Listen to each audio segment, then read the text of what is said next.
నిలిచిన ఏ పర్వతాన్ని, ఏ బండనైనా, ఏ కొండనైనా మనం దాన్ని చూడవలసిన దృష్టిలోనే చూడాలండి.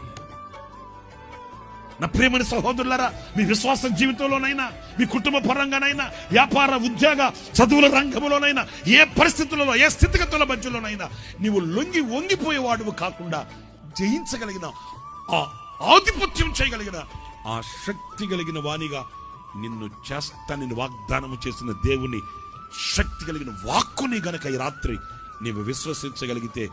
ఈ సంవత్సరం నీ బ్రతుకులలో ఆయన ఇచ్చే అధికారము చేత విజయ వీరుడవై ఊరేగుదువుగాక, విజయ సంకారాన్ని ఊదుదువుగాక, విజయ పతాకం చేతపట్టుదువుగాక. నా దేవుని కొరకైన ఒక పత్రికగా, ఒక సాక్షిగా నీ జీవితాన్ని, ఎక్కడ నీవు ఓడిపోయావో, ఎక్కడ నీవు తలదించావో, ఎక్కడ నీవు కన్నీళ్లు పెట్టావో, ఎక్కడ నీవు అవమానాలు పాలయ్యావో, అదే స్థావరమందు, అదే స్థలమునందు నీవు విజయ వీరుడవై గళమెత్తి స్వరమెత్తి నా దేవుని స్తుతించుదువుగాక. నిలిచిన ఏ పర్వతాన్ని, ఏ బండనైనా, ఏ కొండనైనా మనం దాన్ని చూడవలసిన దృష్టిలోనే చూడాలండి.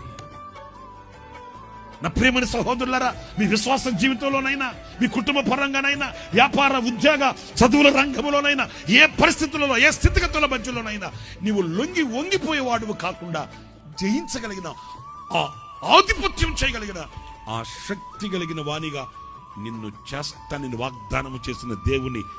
శక్తి కలిగిన వాక్కుని గనక ఈ రాత్రి నీవు విశ్వసించగలిగితే ఈ సంవత్సరం నీ బ్రతుకులలో ఆయన ఇచ్చే అధికారము చేత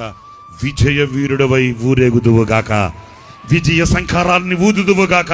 విజయ పతాకం చేతపట్టుదువుగాక. నా దేవుని కొరకైన ఒక పత్రికగా, ఒక సాక్షిగా నీ జీవితాన్ని, ఎక్కడ నీవు ఓడిపోయావో, ఎక్కడ నీవు తలదించావో, ఎక్కడ నీవు కన్నీళ్లు పెట్టావో, ఎక్కడ నీవు అవమానాలు పాలయ్యావో, అదే స్థావరమందు, అదే స్థలమునందు నీవు విజయ వీరుడవై గళమెత్తి స్వరమెత్తి నా దేవుని స్తుతించుదువుగాక.